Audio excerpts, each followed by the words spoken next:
Lowri Turner is from the campaign group Be Reasonable. Good morning, Lowri. Good morning, Stephen. What do you think about the ban?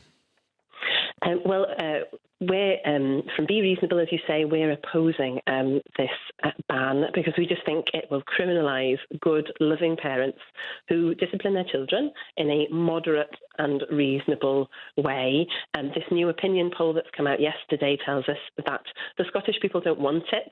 3 out of 4 don't want a smacking ban, and over 80% of Scottish adults were smacked as children, and the vast majority came to no harm because of it.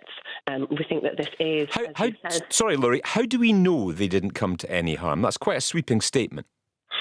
Well, lots of the arguments that are being put forward about the effect of smacking, we just don't see them in society, do we? I can speak as a child who was smacked. I have an older brother and a younger sister.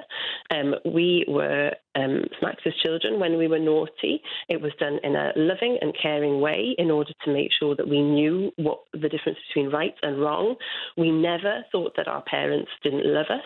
And in fact, once that discipline had been administered and we had said sorry, there were, hugs and kisses and everything was fine. Tell me how you smack someone in a loving and caring way. Tell me how you do that.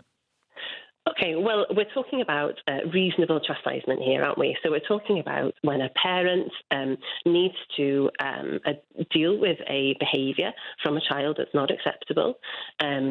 What I experienced and what I would encourage people to do is explaining to that child what they've done wrong, why they're going to be punished. That reasonable chastisement is administered, and we're talking about a gentle tap. We're not talking about hitting a child. We're talking about using reasonable chastisement. Where do we hit them?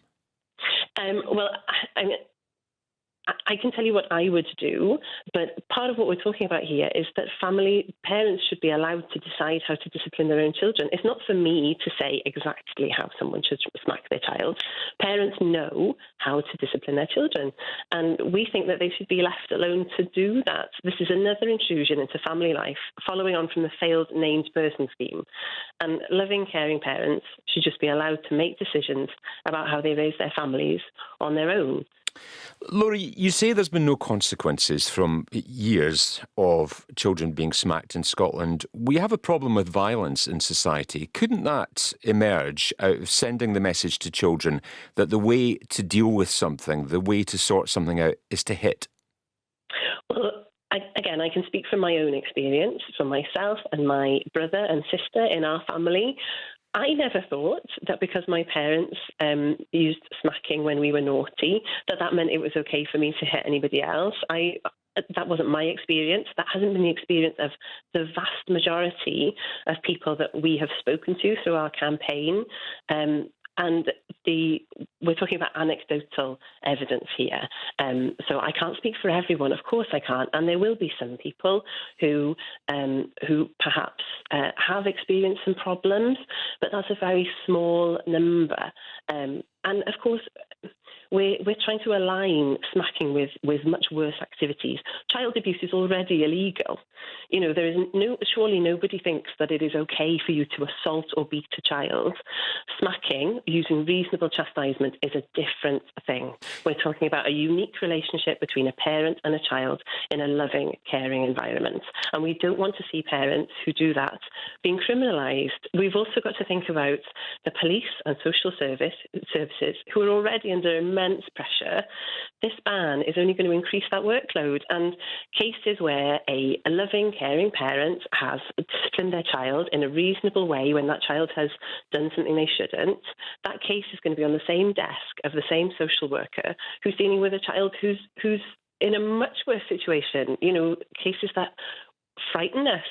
Do we want that social worker to be looking after that child who is in serious danger, or do we want their attention diverted to a family who are happy and well-adjusted and have a loving, caring home?